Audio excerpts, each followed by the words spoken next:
by the time Israeli ground forces crossed the border on July 18, 2006.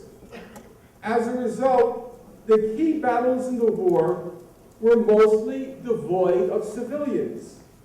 The IDF consistently reported little or no intermingling of Hezbollah fighters and non-combatants.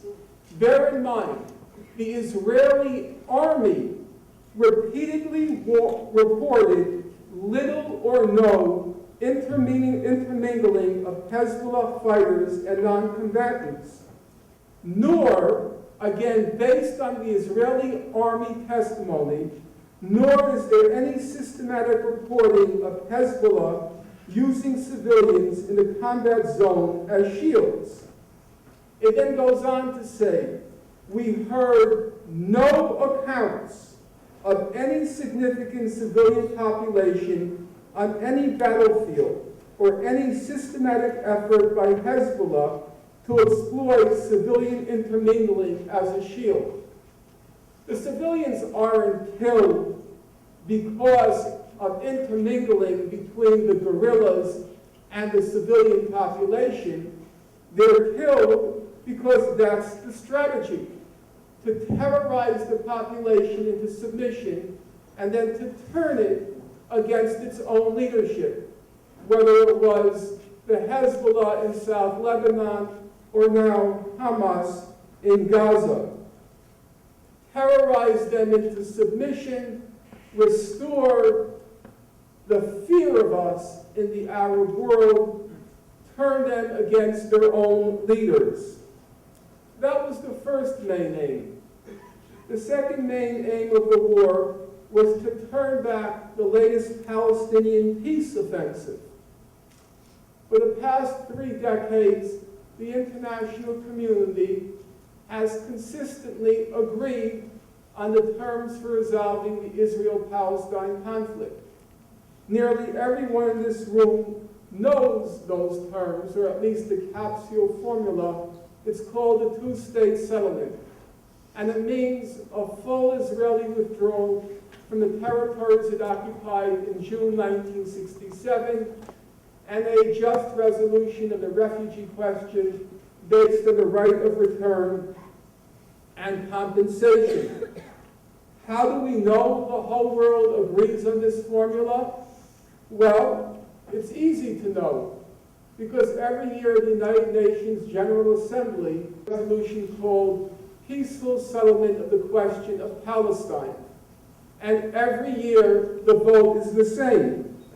This past year the vote, just 2 months ago, was 164 to 7. The whole world on one side, the United States, Israel, the Marshall Islands, Micronesia, Nauru, and Palau on the other side, and Australia on the other side. The whole world on one side, the US, Israel, and a couple of islands, the combined populations of which can fit in the aisles of this room, on the other side. Well, was this vote an aberration? Did I pluck it out of the UN General Assembly record because it was useful for my argument? Am I trying to score a polemical point? Look at the record. 1989, 20 years ago, there was a vote on the two-state settlement in the General Assembly. What was the vote? 151 to 3. The whole world on one side, the United States and Israel, and the island state of Dominica on the other side. 155 to 2. 2002, 160 to 4. 2003, 160 to 6. Always the same dissenters. The United States, Israel, Micronesia, the Marshall Islands, Palau, Nauru, and sometimes Tuvalu. 2004, 161 to 7. 2007, 161 to 7. Every year the same. The whole world agreeing on how to resolve the conflict. Israel, backed by the United States, rejecting the internationally agreed on terms to resolve the conflict. Some of you may say, well, the UN General Assembly is a politicized body. How can we trust it, or how can we abide by its determinations? That argument, it seems to me, is not particularly tenable because we're talking about a consistent voting record and overwhelming majority over, as I'll illustrate in a moment, a 3-decade period. But let's accept that argument, or let's accept it for the sake of argument, that claim for the sake of argument. And let's turn to the most respected judicial body in the world, the International Court of Justice.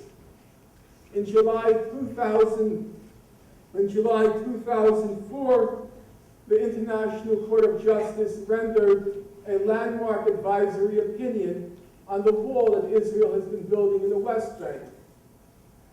The court decided that the wall was illegal. That's a separate issue for now. But it also decided on all the key questions bearing on the Israel-Palestine conflict. Israel says it has the right to keep some of the territory it acquired during the June 1967 war. It has the right to keep some of the West Bank.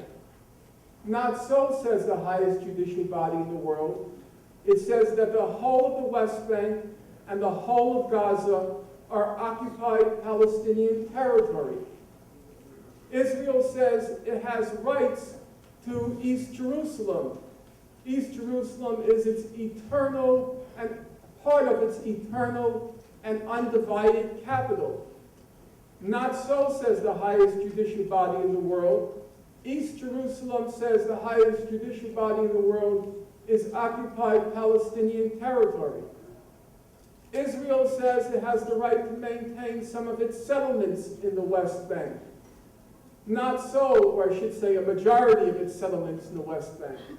Not so, says the highest judicial body in the world. They say all the settlements are illegal under international law. Was it a close vote? Decide for yourself. The vote was 14-1 on the highest judicial body in the world.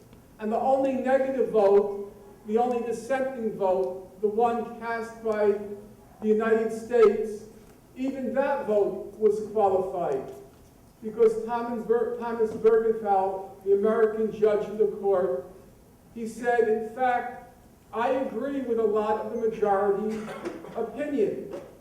And on the key question, the question of those settlements, Thomas Bergenthal joined with the majority. He said there can be no question that those settlements are illegal under international law.